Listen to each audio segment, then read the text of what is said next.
What's up, everybody? Welcome to another episode of the JackedNLeen experience. And today I'm going to be training myself. I'm going to be taking you guys through my leg workout, showing you what I do, giving you some thoughts along the way. Let's get after it.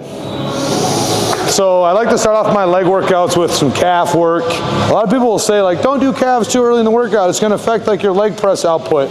I've never seen that be a thing. If anything, I feel more prepared to do like my harder output stuff, especially that I have it, later in my workout. Your calves are totally fine by the time you get to that point.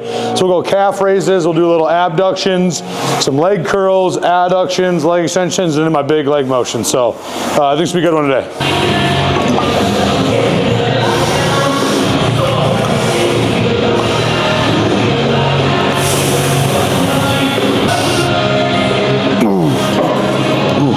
So one reason why I have calf raises early in my leg workout, other than to get like that ankle mobility going, is just like mentally, it gets me locked in. It's a cold, snowy day in Minnesota. To come in and do hack squats right off the rip would be pretty overwhelming, right? Physically and mentally. So doing the calf raises helps me like get a little pump, get some blood going. I'm also using that as a chance to like work on like my breathing, the skill of actually, desensitizing the nervous system a little bit, let me sink through the muscle, getting everything all locked in. That's a skill I'm going to use on my later exercises as well. So as I'm coming down, I'm thinking letting the foot, pronate and collapse that arch just a little bit. Help get a little bit like that tibia IR, help me get a little more of that dorsiflexion, which is something I'm going to use on my squat motions as a cue to get that maximum dorsiflexion to then get the main range of motion I need in my quads. 2 sets is all you need. If you're doing more than 2 sets on any motion, I could justify maybe 3. You're just not training those working sets hard enough. Get what you need out of those 2. Save that energy for another, variant, angle, loading profile, whatever it may be. Now, one quick side note on calves at the start of the leg workout. If someone's particularly poor at what we call tibial internal rotation at the bottom of the squat there, which would hinder their ankle dorsiflexion, therefore their range of motion, I might, other than doing some like basic mobility drills, put them on something like a seated calf raise that mimics that bottom of a squat, like with the hips bent, the knee bent, the ankle bent, to then work on the cueing of like that foot pronation, that collapsing of that arch just a little bit at the bottom to help drive awareness of that position that you should achieve at the bottom. So when you're programming, like I talked about a little bit earlier, things should like stack and roll across the workout. And if you can use an exercise to not only load the muscle, but also to build up some capacity, improve mobility, whatever it may be, it's going to be more efficient for your time. And I find just more effective in general because you're not like getting out of that training stimulus. You continue to roll and again, stack them and things start to then compound throughout the workout. Maybe it's even better. Oh no, is Lauren here to do a go get him on me? Oh no! I would love to see you put me through a set on something. All right, let's go. Jack, let's get it. All right, let's do it. We've got the grout fit today too, you can't go wrong. Move those hips back, let's go. Move my hips back? I don't know. Honestly, Jack, I think you could slow it down a little bit. Okay. Yeah, breathing in. Slow down which way? In or out? Both. Both, got it. Good breathing, good technique here. So as you can see, Jack knows what he's doing. Thank you. Yeah, probably could have given a couple more reps, but it's all good. Thank you for that appearance, celebrity guest trainer Lauren Wagner. Back to your regularly scheduled content.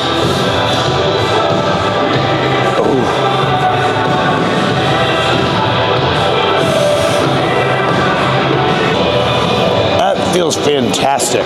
Honestly, these glute builder pieces, I don't say this often, but like most of the line completely hits. I think every line of equipment has, a few pieces at least that are flaws, and some have a lot of flaws. But all these pieces, I've yet to really find any major issues. Arturo, the guy who designed them, absolutely killed it. Like, these feel great. All right, working set numero uno.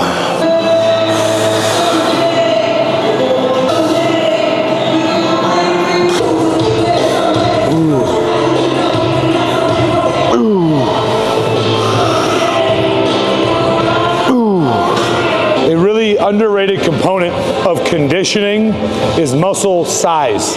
So like guys, if you don't think you can bring your glutes in, they're not shredded on stage, but everything else is, you probably just don't have a big enough ass. So you gotta train your glutes a little bit more. I like these abductions, I like the gluteator, recline, kind of that combination motion. Not only again does it get my hips feeling really good for my workout, benefit number one, but benefit number two, drives a little bit of hypertrophy stimulus, which on stage always shows. So whether it's me just getting stronger, trying to step on stage looking better, get warm for your workout, like find those motions that hit a lot of those goals all at once.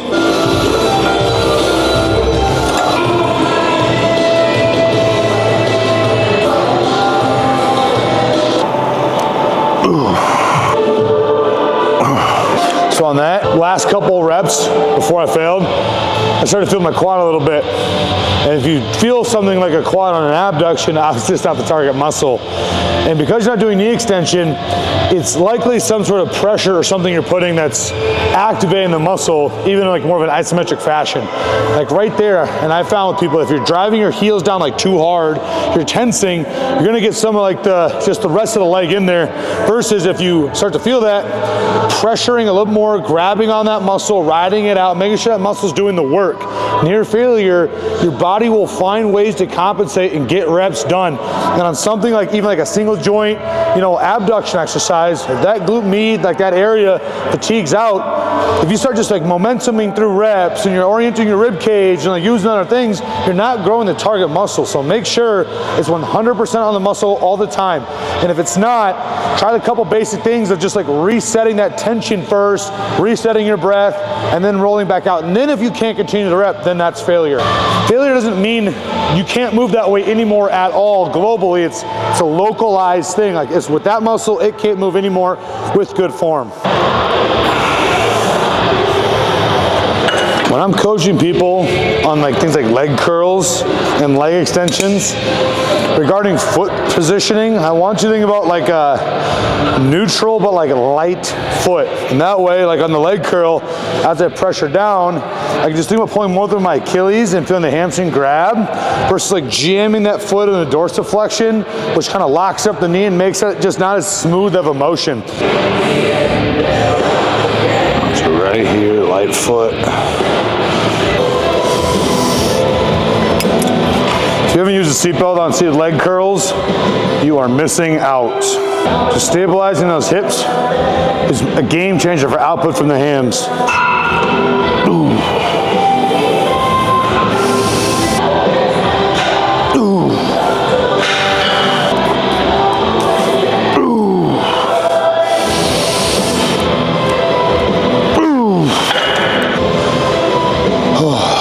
So some of you may see the fact that I don't have this jammed all the way up. The reason for that is if I'm in that position, it's a lot of hip flexion that's required, okay? And a lot of people don't have access to that much hip flexion. Maybe passively if I really pushed you into it, and load would add that passive element a little bit, but then you have to contract out of that.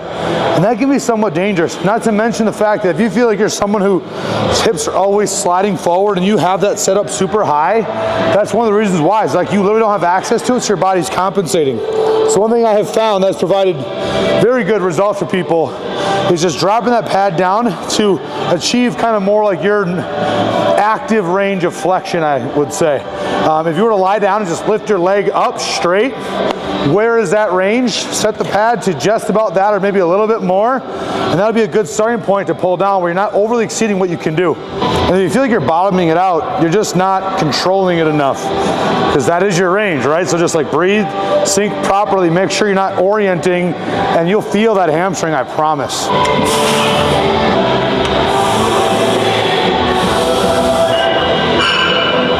Let the hamstring go. There we go.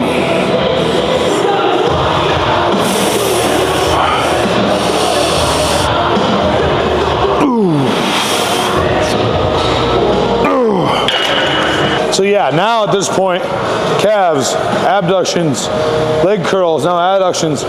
Things are starting to get like worked, right? Like I have a fatiguing a lot of muscle now. But that's okay, because I'm not trying to move max load on my squats or my leg presses. I want to just have the muscles activated on and then like be able to train them effectively during those movements. Doing all of these things is like getting me in the rhythm. I always get a great pump. Mentally, I'm super in the pre's hitting. So again, I like my single joints at the start of my lifts for just so many reasons. And then again, adductors aren't getting neglected because they're not at the end of your workout, right?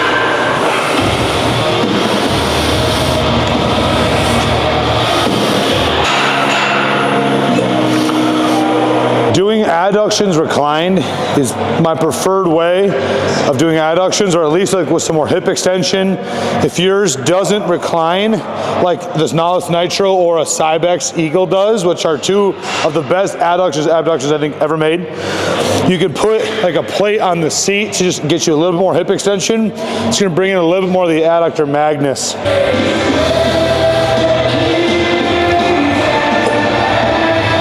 So on the way in, I'm thinking about grading that pressure, building it up, and then it overcomes the force needed to move the weight versus just snapping in like every single person does on this machine. Pressure into the pads, let it sink, let it stretch before you go. Build the tension up, it's building, it's building, it's building. Now it overcomes and rides in. So make sure you're working the adductor and you're not just ego lifting and trying to put the fucking gym pin on this thing. Just this motion is, it's overloaded unnecessarily. People just aren't doing it right. Grab it, roll it. I can destroy people with like half the weight they do on their own, because there's the ego component when they're on their own. They want to look a certain way, or they just don't know how to do it any better. That's why we do the go get them videos. All right, let's work. 2 working sets here. I like to live my adductors a little bit higher, like 10 to 15 reps. You can do 8 to 12, just 10 to 15 gets me in a good rhythm. And then again, I'm not trying to just fucking use more weight to use more weight, right? I want to make sure the adductor is doing the work.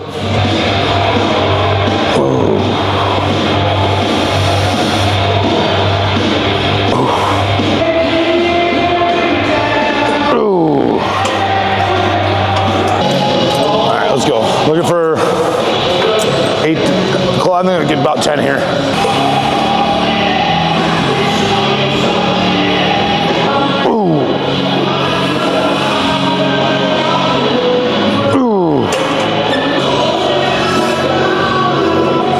This is a good leg day so far. I haven't had a good leg day in a little while. I've been training super early. It's a little bit, it's like 10 a.m. now, close to 11. I've been training so early. I've been having good, decent lifts. It's just, there's always a little bit different element when you train a little bit later. This is good. I think my volume tolerance is a little bit higher.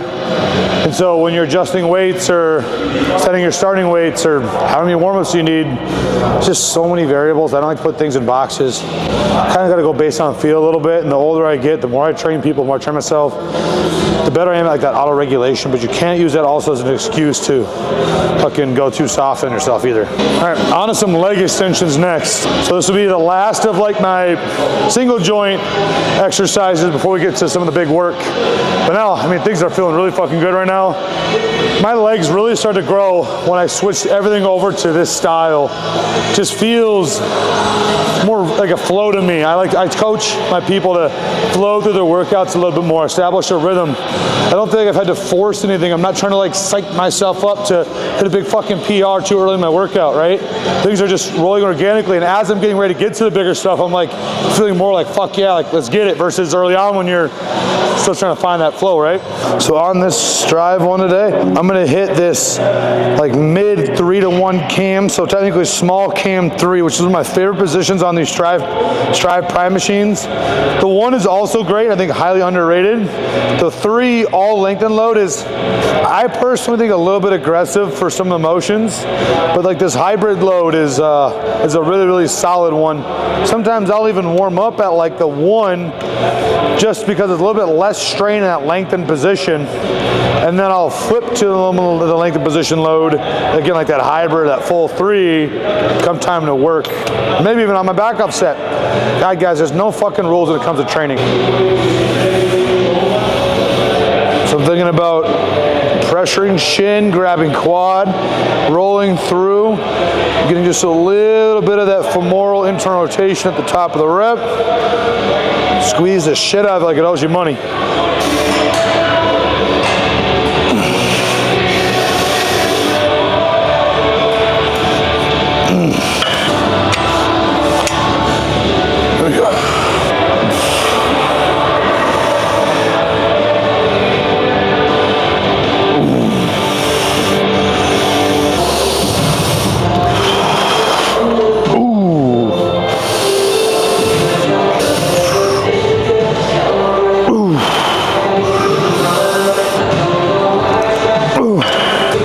Descending partials, I think on things like leg extensions, lateral raises, bicep curls are absolute money. I think it absolutely adds zero really unnecessary fatigue. It only helps dig a little bit further into that failure stimulus. All right, set 2, another fancy. I'm gonna keep the same load here.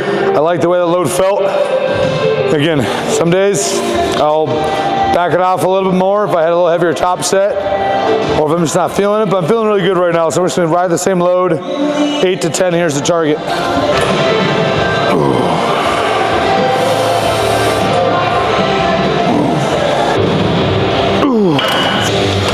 That feels good. All right, now we're on to the big stuff. We're gonna do a hammer strength horizontal leg press, single leg, for a couple sets, 8 to 12. Single joint exercise is usually like 10 to 15. Now I'm moving to 8 to 12.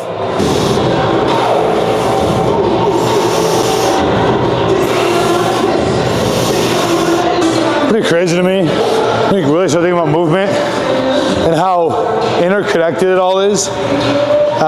You start to identify like similarities you didn't know existed before. Like a leg press, where I'm sitting upright, right, my hip is flexed like this position is literally the same as like an RDL, right? I'm just using different muscles as primary movers, but realistically, like that bottom end range of motion, the similar things need to be in similar positions.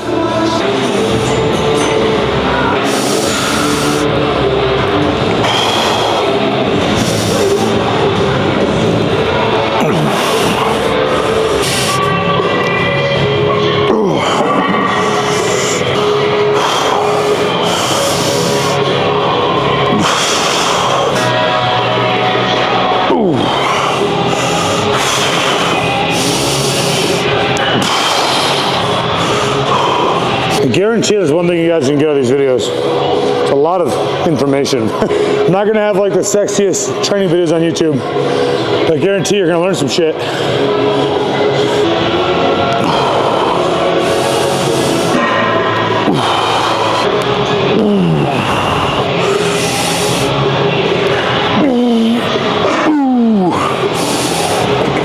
Oh, that's just gonna hurt tomorrow. Let's go.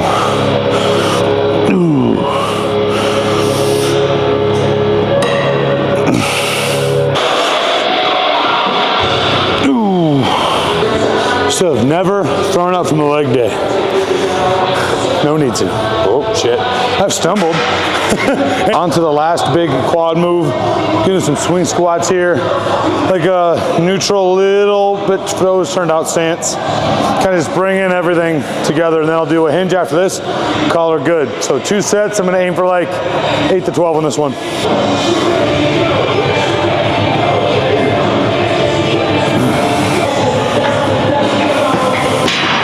One warm up there, gonna go right to working.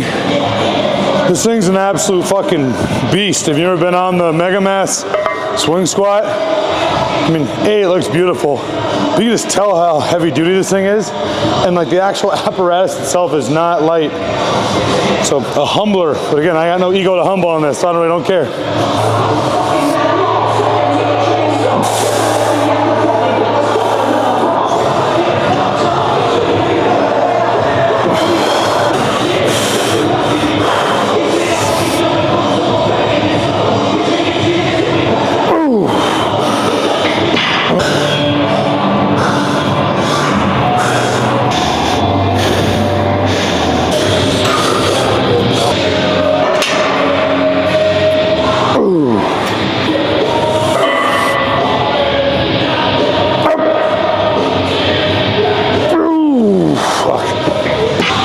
Thing's a fucking death trap to get out of when you're fatigued. You guys want to see the proper way to ask someone how many sets they have left?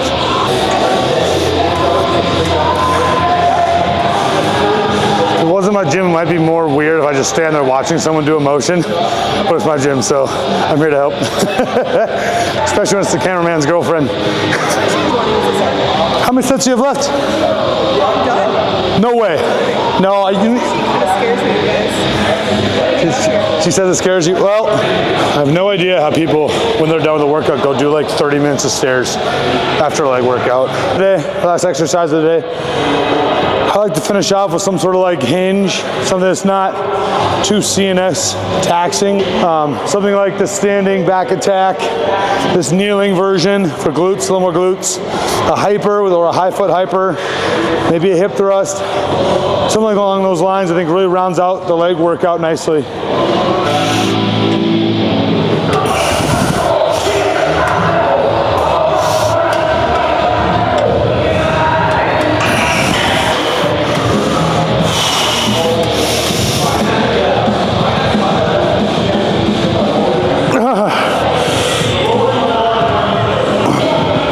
I'm like sweating through my pants. Even my knees sweat apparently. Fucking disgusting. I want to talk about good timing on a drink. Going into my last set, last sip. Fucking money.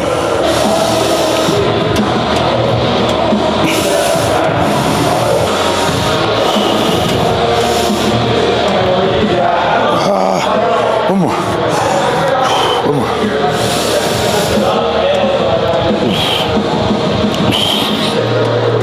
Ooh. So that's a wrap. Hope you guys got something valuable out of that video. As always, my videos are a blending of training, talking, concepts, application. So stay tuned for more videos, deep diving on more of these topics. If you have any more specific questions on anything I covered, drop a comment below, subscribe, stay tuned for the next video.